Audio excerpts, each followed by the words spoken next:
ESPN Radio presents. Little help.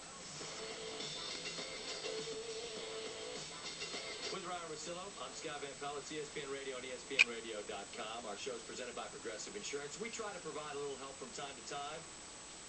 We're maybe a little older than some of you that are listening in. We've been down the road. We've lived some of what you're going through, and we can try to provide our perspective. And sometimes we try to do it again. Yeah, we try to hang on and live vicariously through you, frankly. Sean in San Francisco, listen carefully, folks. There was a joint bachelorette party in San Francisco last Friday night. In parentheses, Sean does admit a horrible idea. Sean, you're too horrible short, but you're right. The guy that they're with, their buddy, is on a short leash, evidently.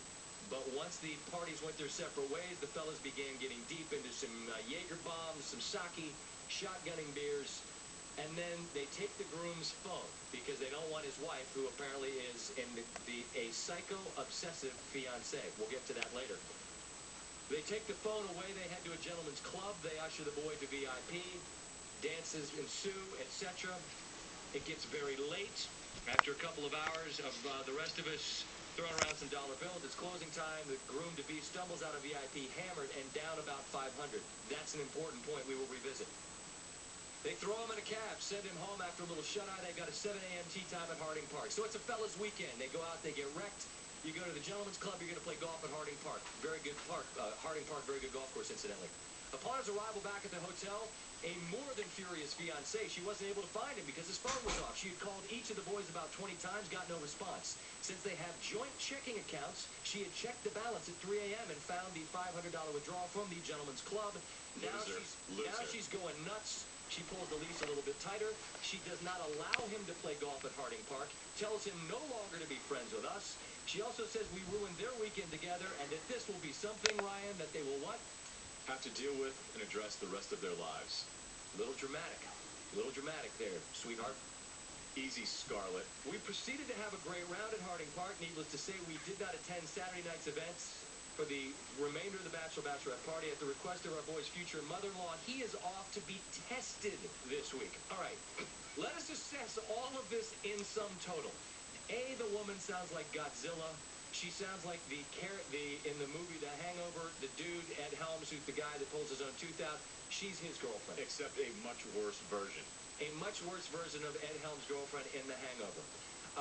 The fact that she wouldn't let him play at Harding Park and that he wouldn't say, listen, we're going to get married and I love you, and look deeply into her eyes and say, these are my boys. I've been friends with them forever. We're going to play golf at Harding Park. What we're going to have to live with for the rest of our lives is the fact that you would not allow me to spend this time with my friends, and I'm going to have to just spend this time with them because I don't want this to hang over us like a cloud in the future.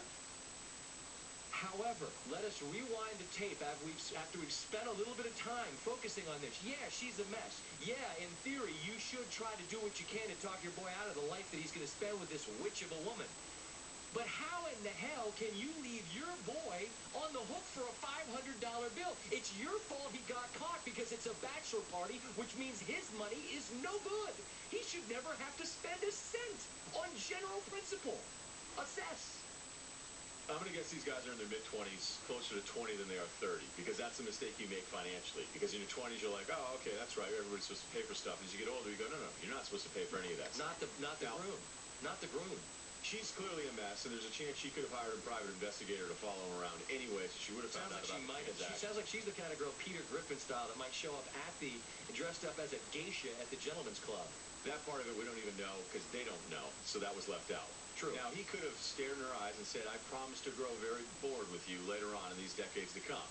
But if he gives in now, he will, guess what? When the kids have to be picked up, he's going to pick them up every time. Yeah. But he's going to want to buy a shirt that he thinks is cool. She'll cancel the order online from Nordstrom or Dillard's, apparently, in this case, because that's apparently only where he's going to be allowed to shop. Yeah.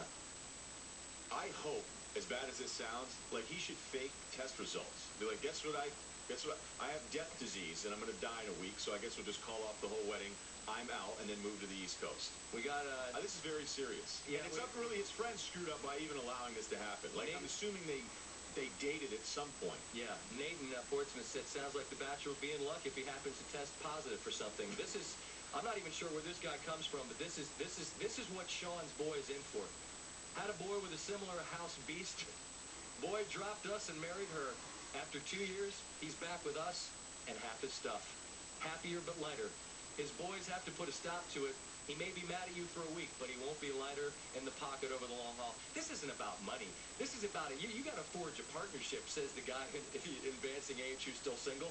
You can't marry some woman that's going to put her foot down in this way and not let you have some fun with your buddies. Now, Or just play video games until your 40s. right? Yeah, just do that. Because I look pretty happy and well-adjusted, right? Yeah. The thing that we got a lot of, though, was that on the next bachelor party, he'll nail this. Yeah, they'll get it right the next time. But Kevin and Charlotte, again, he's the one that really got me on point here. It was the dude's bachelor party, and he, capital letter, spent $500 of his own money. That's shaking me to my core. You know his wife to be a psycho, and you let him leave a paper trail. I'm trying not to... And he, in parentheses, in my best Tom Jackson, come on, man! And that's really what, you know what I'm headed to the weekend. We're going to go play golf tomorrow. I had so many things I was excited about. And Sean, this has wrecked me because there's no winners here, man. You guys dropped the ball. You let your buddy take the fall for this, and now he's going to get married to some woman that's going to wreck his life. Who cares who's going to win the Boston-Orlando game? Sean's friend is in peril. This is true, isn't it? I've tried to not have it ruin my weekend. That happened at 2. If you were done at 2 o'clock, you checked out mentally. I hate her.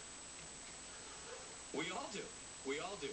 Sean, do something, man. You guys can rectify what the wrong you made by talking to your buddy right now and not letting him make a mistake that's going to haunt him and you, because you're going to lose a buddy.